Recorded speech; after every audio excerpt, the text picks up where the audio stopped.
What got me involved is working with Aaron Sorkin and Jessica Chastain. The film was very much established by the time I got involved. And Aaron Sorkin is just a genius writer. Jessica's a great actor. It's a great character. It's a really, really good script. And yeah, I just wanted to, take the challenge of working with Aaron, especially in his first film. I felt quite honored being asked. Aaron on set was really relaxed. I expected him to be really, just overly pedantic and sensitive to the words and, all of that. And he wasn't. He was really relaxed. He very gracious in the sense that, he gave us time to do what we had to do.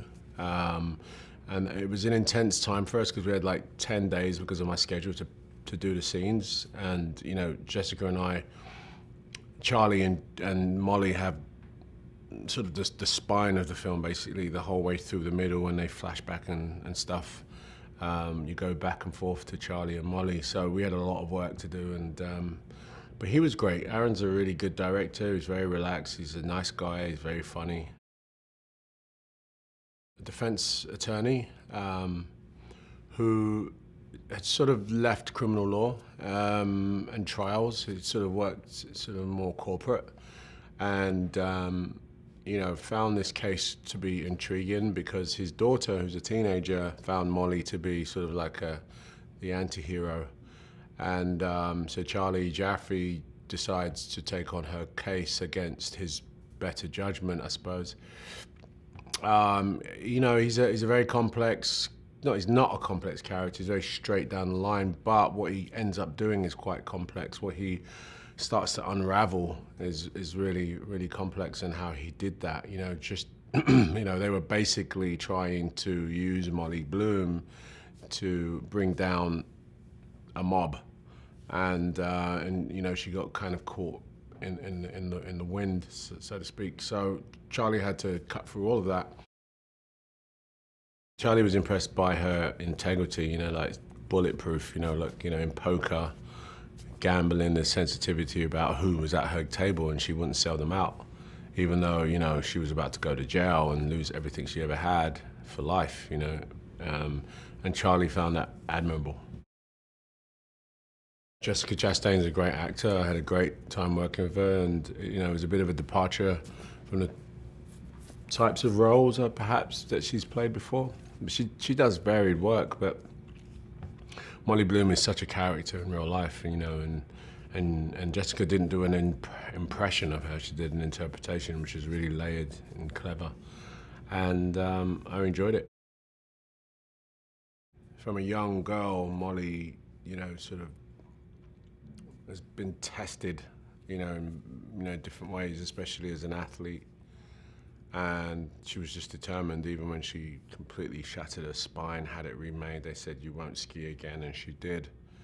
And then, when she was given this opportunity to run a game, she didn't run it because she loves poker.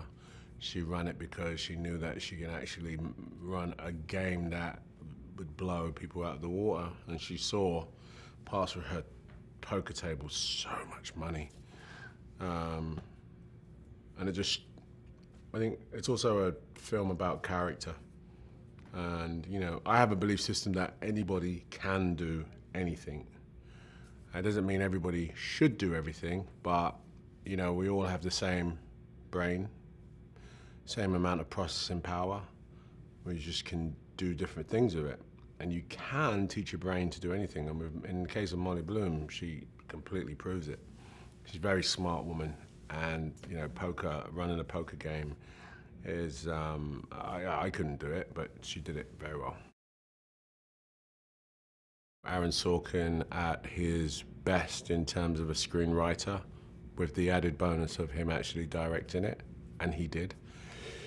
I think they'll get inspiration from Molly Bloom. He's just a powerful person, someone that put her brain to something and just hit it. And if you're going to watch this movie and expect, this sort of like fairy tale movie, you're not going to get that. But what you will get is Cinderella kicking some ass, you know what I mean? I'm Molly Bloom. Do you know about me? オリンピック目前のトップアスリートから26歳にしてセレブだけの高額ポーカーの経営者へ。 I was the biggest game runner in the world. Movie stars, athletes, billionaires, that's just the tip of the iceberg. Why do you play? I like destroying lives. ハリウッドセレブの欲望の裏側。モリーズゲーム。